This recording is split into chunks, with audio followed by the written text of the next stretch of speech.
Are the Chicago Bears the NFL's ultimate boom or bust team this season? From captains getting snubbed in Chicago to Micah Parsons' injury worries in Green Bay to whether Caleb Williams has the right quarterback room around him, we're breaking it all down. Don't miss our NFC North power rankings heading into week 1 either. It's time for another round of News or Noise. I'm Rob Schwartz with Bear Goggles On. Joining with me tonight is Bob Boyce.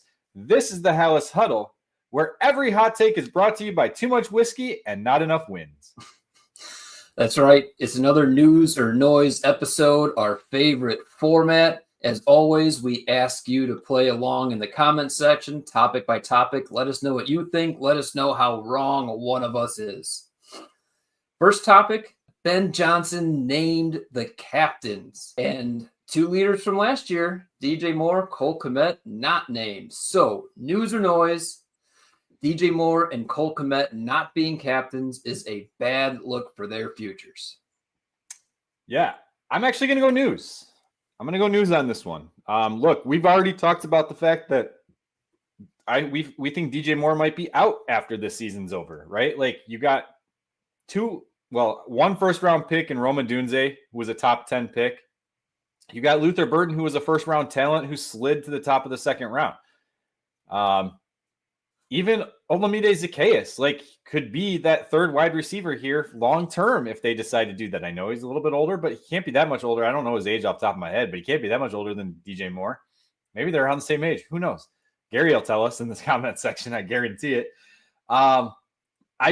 Look, you move on from DJ Moore. You need to make some salary cap space. We'll see how the season goes, but if things don't go well, it just is a kind of another testament to his maybe not being that vocal leader, maybe not being the guy who's, trying to help things go smoothly here with the offense. And I will backpedal a little bit here, though. Look, the one guy that was named captain, Joe Thuney, is a for sure lock to be a Hall of Famer. So if you're only going to have two offensive captains and your other one is the quarterback, clearly one of these two guys are out. I'm a huge Cole Kmet fan. I have been a Cole Kmet supporter since day one, but his days are probably not as numbered as DJ Moore's, but could you move on from him next season as well? Yes, you could. Yeah, so I'm going news here, and it's really for the reason that you've already stated, right? Joe Thuney and Caleb Williams being the captains, your quarterback and your best player on the entire team being captains over other players, no matter how good or bad they are, no matter what you think of their future, is meaningless because they shouldn't have been captains. You're not going to have 8 captains. If you have 8 captains, you have no captains. So we have 2 captains on offense, and it's your quarterback and your best player. So maybe DJ Moore was just barely the third captain. He probably wasn't. That's fine. We know that he wasn't. He's got some growing up to do still from last year, despite being a veteran. But really, to me, not being named a captain means nothing. And if anything, we really shouldn't even be talking about captains. Well, do captains even really matter? Captains only matter when you go through a season like last year where the story is there's no leadership, right? We hope that this year will be better because we have actual leaders at coaching staff, actual leaders in the room with the positional coaches, and just things will just naturally happen that way from leading by the organization. And then now you have some more natural leaders in guys being a year older. Roma Dunze also being a year older, has talked about being a vocal leader in camp. And then you have, Grady Jarrett obviously was named the captain, but that should be a different type of presence on the defense, along with Javon Dexter, hopefully is taking on a little bit of a leadership role as well. So it's just going to be different than last year. And I just hope that this is the last we really have to talk about captains. It'll be interesting. I just to piggyback before we transition, but you already brought up Grady Jarrett. The other one was Kevin Byard. So to see the two, grizzled veterans get it on the defensive side of the ball instead of maybe Montez Sweat, who I know is a little bit older, but not a grizzled veteran, and Jalen Johnson or TJ Edwards, right? To not see those guys, that's the most experienced guys on your defense to be captains. That's probably what it should be. So what? Right. And to your point, does it matter? We've seen guys come in here and just make our captains rotate every week. So right. It doesn't matter. Yeah, it really doesn't, nor should it. So something that might matter. Yes. Is our friends up north made a big trade. We've done some content on that, but They did. They have some issues maybe with this trade already. Let's look at this real quick, and then I got a news or noise for you. Just reported recently by Adam Schefter. Look, Micah Parsons been dealing with an L4, L5 facet joint sprain in his back. Reports are he may take an epidural injection prior to Sunday's game just so that he can play. This was something that was reported or known about by the Cowboys before the trade. Leading up to it, they were prescribing him a 5-day plan of anti-inflammatories, prednisone to help him recover from the back tightness, and some type of physical therapy program. Then he gets traded. Then you see him hitting the fucking sled. So how much of it was real? I mean, you would think that there's doctors involved. It's not like completely crazy. I can't think that they're completely making this up. I'm sure Packers fans are like, oh, it's all fake. It's all fake. But Bob, to you, news or noise, the Green Bay Packers should be concerned with the Micah Parsons back injury. I'm going to go noise on this one. It's something that you just assume that all the due diligence was done before the trade happened. The Packers went into this with eyes wide open. It's not a new injury. It's not like it got worse once he got up there. And I think it's just, there's this whole to-do about this trade for Micah Parsons, and was it even good or bad trade with the first-round picks going and then the monster contract. And then all of a sudden you hear about a back and an epidural. Like, I understand that just doesn't sound good. Who wants the highest paid defensive player in the game getting a shot in his back before week one after you just gave up on the firm? I understand that sounds bad, but one, doesn't seem like it is all that bad. This type of thing, I think, is relatively common. I could be speaking out of turn on that. I'm not sure, but it's something that happened before, and it's not like the epidurals that our wives got during birth. It's much different than that. It just happens to be kind of a shot in the back, right? Obviously, you still play football after getting it instead of sitting in a bed for hours at a time. So I just think it's a much to do about nothing. I understand why it kind of is getting hyped, because it's just like anybody who wants to say that trade was bad for the Packers is going to pile on that and say, look, that makes it even worse. So, Rob? Oh, I'm piling on. This is news completely. Before I do that, though, look, you mentioned our wives giving birth and the epidural. So all of the females who are watching this show and you're thinking, oh, Micah Parsons, stop being a baby. An epidural is nothing. Like, look, why don't you try pushing a baby out of your hoo-ha and we'll talk, right? Completely understand. I'm on your side, ladies. I'm completely on your side. Micah Parsons is being a baby. The Green Bay Packers are being a baby. But what I do know is, according to my guy, Jesse Morse, he's more of a fantasy MD. He talks about how, look, this is actually better for the Packers than it is, having a herniated disc necessarily. Not something to be overly concerned with. However, he doesn't say this. I say this. This guy's got some injury history, right? Like, seems to always be having some nagging injuries. He might not miss games. Look, you're shooting him up with cortisol. That's really what this is, right? Cortisone just right into his back. Is this really what you want for the guy that you just paid as the highest paid player that's not a quarterback? I don't know. Packers fans. I might just have these bear goggles on too tight again. But you should be a little bit concerned. You really should. Does it mean anything in the long run? We have to see it play out. We really do.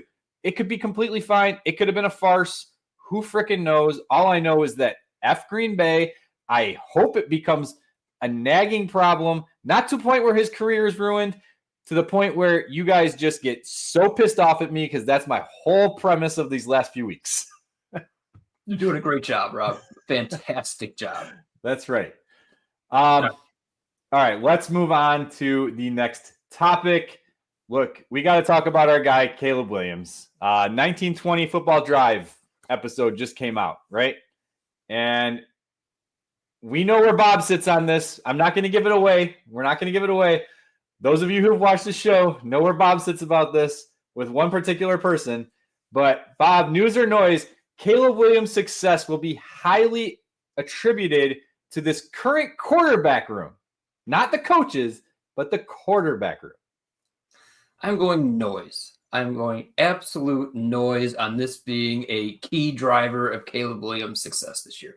Of all the things that are going to help Caleb Williams become a competent NFL quarterback, it starts with the head coach and then going down through that coaching staff, okay? It then goes to that offensive line. It then goes to all those weapons. It then just goes to Caleb Williams himself putting in the work, another year of maturity, right? And then maybe you get to the support in that room, helping him watch film and just be in other eyes. Specifically, we're talking about Case Keenum here as well. Like Ben Johnson called this room the best quarterback room in the NFL. Okay. And that's still all maybe well and good. I still don't know if I necessarily believe that, but the quarterback room doesn't win the games. It's the quarterback on the field who wins the games. And what is going on in those rooms? What is Case Keenum doing in that room that he can't do as an assistant coach, that he can't do on the season-long IR? Like, what is he doing as taking up a spot on that 53-man roster sitting in that room that's helping Caleb Williams win games on Sunday? I don't know. Now, I will say Adam Johns wrote a fantastic piece for CHGO about what's going on the inside of the quarterback room. So any of you diehard CHGO diehards, and you haven't read that already, go read it. It's fascinating, but it's still just focused on like what Tyson Bagent is doing and what Declan Doyle is doing, right? And about how the coaching staff and Declan Doyle and Barrett are quizzing these guys and getting them all going at the same time. And like Caleb's part of that. It's not that the coaching staff is just coaching up Tyson Bagent and Case Keenum, and they're coaching up Caleb Williams. Like, it's all part of it. So it's just like, stop with, oh, Caleb had a good year, so it must be because that room was loaded with quality backup quarterbacks. Like, come on. It doesn't make any sense to me. Yeah, I'm going to go news. I'm going opposites here. I'm going to talk the devil's advocate side here. The reason I'm going to go news is I said highly attributed, not only, right? It's not the only thing that's going to lead to his success, but we heard, the rumors out of the book. I haven't read the book, but, him not getting the help that he needed last year. And a lot of that does fall on the coaching staff. But we saw Tyson Bagent in year 2 of his career here in Chicago be the only backup quarterback for the whole entire season. I mean, you had Brett Rippon, but that guy was here for a hot second and gone, right? So you have a rookie and a sophomore trying to figure out how to be a quarterback in the NFL, and that is just not a good recipe for success. I understand your point. Make Keenum some type of assistant coach. I'd be fine with that, but just the fact that they have him here and your coaches aren't always going to be around. Typically, your quarterbacks are all going to be together in the quarterback room at the same time. Caleb Williams in the 1920 football drive gave mad props to Tyson Bagent in his memory. So right there, he uses him as just kind of that type of tool. And, Keenum's 37. He's been around the league. He's seen success. He's seen failure. He's been coached by multiple people. I think, again, it's not going to be the only attribute to what is going to drive the success of Caleb Williams, but I do think it is going to highly help.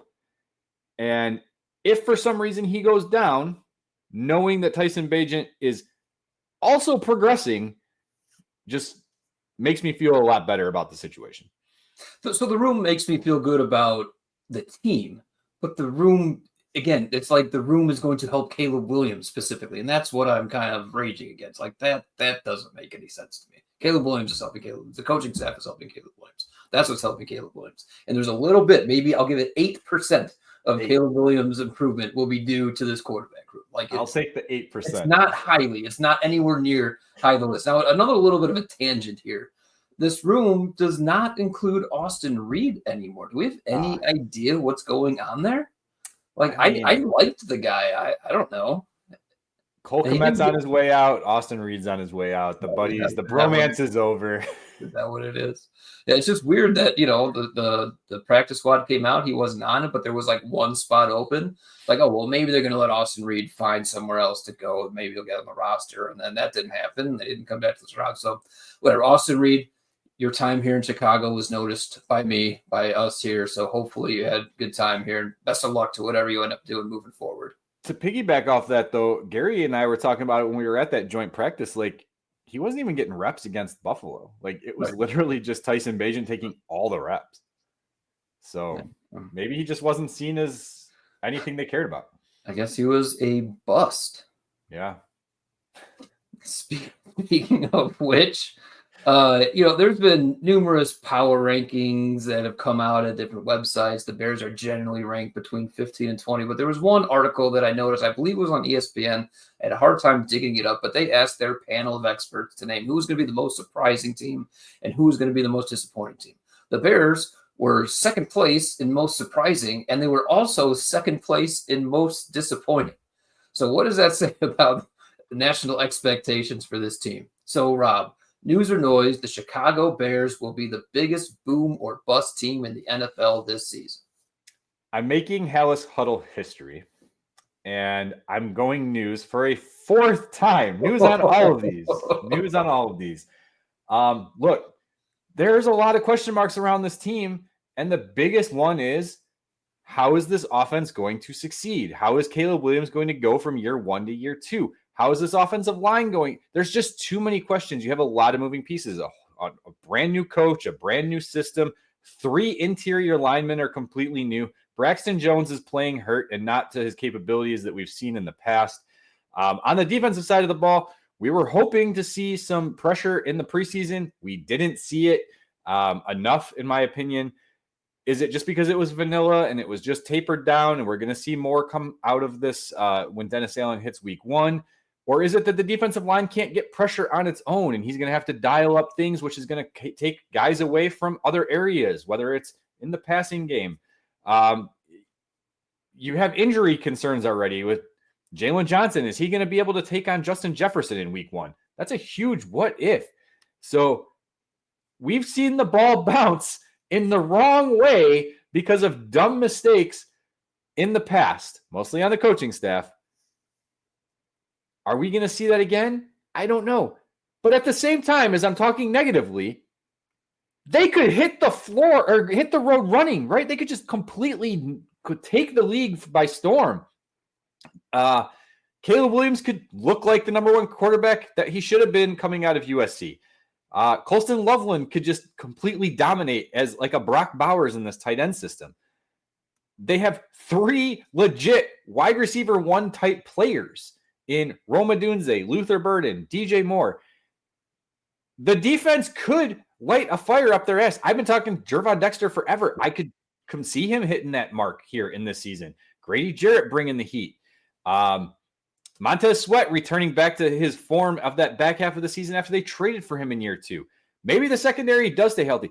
Jaquan Brisker, I said this in one of the other previous episodes, was one of the top safeties in the NFL before he got hurt last year. If he stays healthy, again, a lot of what ifs. So boom or bust, I could see it either way. I'm going news. So I'm going noise on this. Again, if you're setting the record for going 4 for 4 on news, I guess I'm going the record 4 for 4 on noise. But almost for all the reasons why you said they could boom is why I just think that they won't bust. Right. I just think enough of those boom things can happen where they will at least just balance out and be okay. Right. I think there's too much good going on here for them to really bottom out and say win fewer than 7 games. I guess I'll still put 7 as a basement here. But let's just say Caleb Williams isn't it, or Caleb Williams gets hurt. Well, you still have some faith in what Tyson Bagent can do, right? I'm still a proponent that how bad does Braxton Jones have to be to tank the season? He might be bad, but with the rest of that offensive line, you should be fine. And an offensive mind like Ben Johnson to be able to scheme around a weakness, you should still be fine. The thing that does concern me most is the defense. Is Dennis Allen's complex system going to generate the pressure that we expect? Montez Sweat going to step up the way we expect? Again, that 1920 really featured Robinson quite a bit. Is Robinson going to step up and be an actual player this year? Maybe he'll be active more than 5 games this season and make an impact. But then you go to the injuries, Edwards still hasn't returned to practice yet, Jalen Johnson. That's the stuff that really concerns me more is that defense. But again, I think that there is enough talent there where it can still just be okay. And sure, 7-10 is a disappointment, but I wouldn't necessarily call that a bust when your Vegas win expectation is 8.5 or 8.3 or whatever, right? So like 7 wins is still, I wouldn't call a bust. And I know I picked 11 wins in our prediction episode, and I still shock myself that that's where I ended up. But like, a 9-10 win season is, I wouldn't necessarily call that a boom either, right? So I expect this team to just be okay and hopefully unembarrassing. That would definitely just be a step up. Just don't embarrass yourselves. Even when they won 7 games with Eberflus, they were still embarrassing. So yeah. Eberflus did nothing in that season. It was still confidence. Yeah, exactly. All right, we've sorted through the captains. We've done our F Green Bay chance. Caleb's support system. We've talked about that. Whether the Bears are truly boom or bust. But now it's time to zoom out and look at the whole season, whole division. The whole division. Bob's got his NFC North power rankings locked and loaded heading into week 1. So let's see where he's putting the Bears, the Packers, the Lions, and yes, even the Vikings. So this is a segment I hope to have a lot of fun with all year. I am committing to doing this all year, even if the Bears do bust, right? This will be a fun segment that we will continue to put out. Hope everybody enjoys it. We'll put it out on shorts as well. So, go there and help the channel promote it when we do it there. But here we go. The preseason NFC North power rankings. Starting at 4th in our NFC power rankings, we have none other than the Chicago Bears. Finishing at a disgusting 5-12 last year, the Bears clearly start at the bottom this year. But you don't need to put on a very thick pair of bear goggles to see a rosy outlook for this team. Starting with a highly regarded offensive mind in Ben Johnson, coaching a former #1 overall quarterback in his 2nd season, surrounded by 1st and 2nd round talents at wide receiver, running back, and tight end. With an upgraded offensive line, hopes are high that the Bears aren't going to finish this season at the bottom again. In 3rd, we have the Minnesota Vikings. Perhaps a low ranking coming off a 14-3 season while making bold moves to strengthen both lines in the offseason. The Vikings come into this season with a question at quarterback. Out is surprising MVP candidate Sam Darnold, and in is 2nd-year rookie J.J. McCarthy. Despite holding head coach Kevin O'Connell in very high regard, it'll be a challenge for McCarthy to match the production the Vikings got at the quarterback position last year. Throwing some question marks at wide receiver, and this Vikings team will need to be carried by Brian Flores' tough defense. Next up is the Green Bay Packers. The youngest team in the division, coming off an 11-win season, made the biggest and boldest move of the offseason by trading for perennial Defensive Player of the Year candidate Micah Parsons. We can discuss the merits of the impact of this trade in 2026 and beyond, but for 2025, this is a scary team. While still early, it appears the Packers have hit on their first-round wide receiver selection in forever in Matthew Golden, and if Jordan Love can minimize the risk and maximize the reward in his game, watch out for the Packers in 2025. Despite those kind words, as always, fuck the Packers. And on the top of our preseason NFC North power rankings is the Detroit Lions. This super talented roster is coming into this season with something to prove. Coming off a devastating loss in the playoffs and losing both coordinators, this team still has the most talent in the division. Jared Goff enters the season at the top of the list of NFC North quarterbacks, while Aiden Hutchinson looks to compete for a Defensive Player of the Year title. Time will tell if the new coaching can keep the same level of production on both sides of the ball, but for now, Lions are on top. And that is your first NFC North power rankings. Woo! Woo! Bringing the heat. Bringing the heat. I am disappointed that the Bears are so low, but how can you argue against that with how they have to start at 4? They just got to prove it. And we'll see what happens week 1. Maybe we jump the Vikings, maybe not. We'll get into that preview episode. We'll have that for you guys. Our preview episode Monday morning will come out with that. Yeah. I will say, look, I'm very disappointed that this happened. I got to interview Devin Hester, and the audio did not record, so all I have is the visual. We're not disappointed that you interviewed Devin Hester. That no, was I awesome. love that I got to.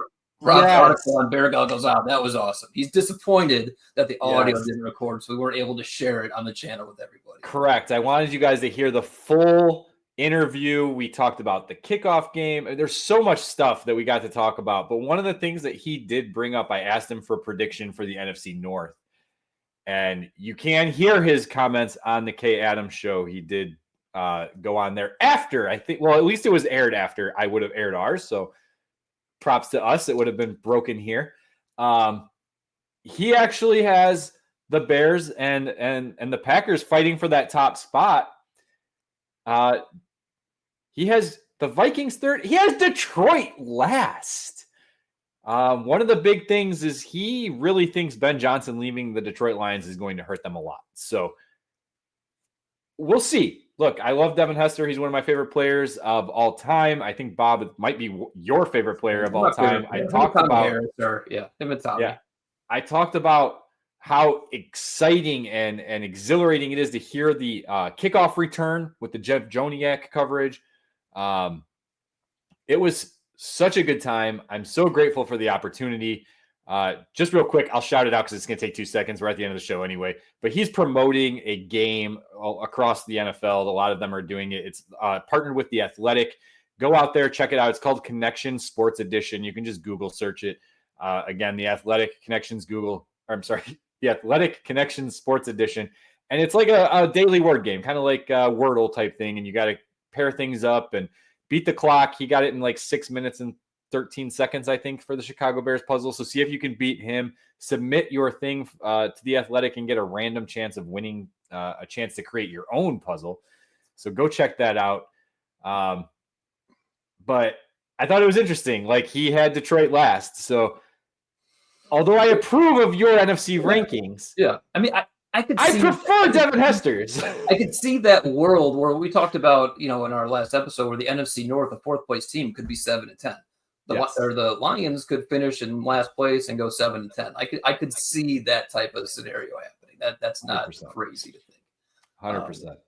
Now, kind of speaking of NFC North, Rob and I just went on a Vikings podcast. Let's Skull, I believe, is the name of their channel, and we had a blast with those guys, just kind of previewing the game. That was a lot of fun, so we appreciate them having us on, and maybe we'll link it in the description if you want to go check out that video and go support those guys. Yeah, and then they also had a second or a third guest. Like, Bob and I were on it, but they had another guest on there who's also a Chicago Bears podcaster. So we're going to also shout out him. So if you're following us, go check out his show as well. It's called 4-Star Chicago Sports, and Sean Lugo was the guy who was on there. I'm very jealous of his Chicago accent. I wish I had that. I don't. His awesome Chicago garage. Yes, his awesome Chicago garage. I'm very jealous of that, but go check him out. Give them a follow. Give them a shout out in the comments that we sent him over to there. And hopefully we'll be doing some, connections and networking with these guys in the future. All right. That's it. Sounds good. We got our preview episode coming out right before the game, Monday night, Bears Vikings. It can't get any better. Let's start out with a 1-0 victory. But until then, bear down, claws up. Ready, break.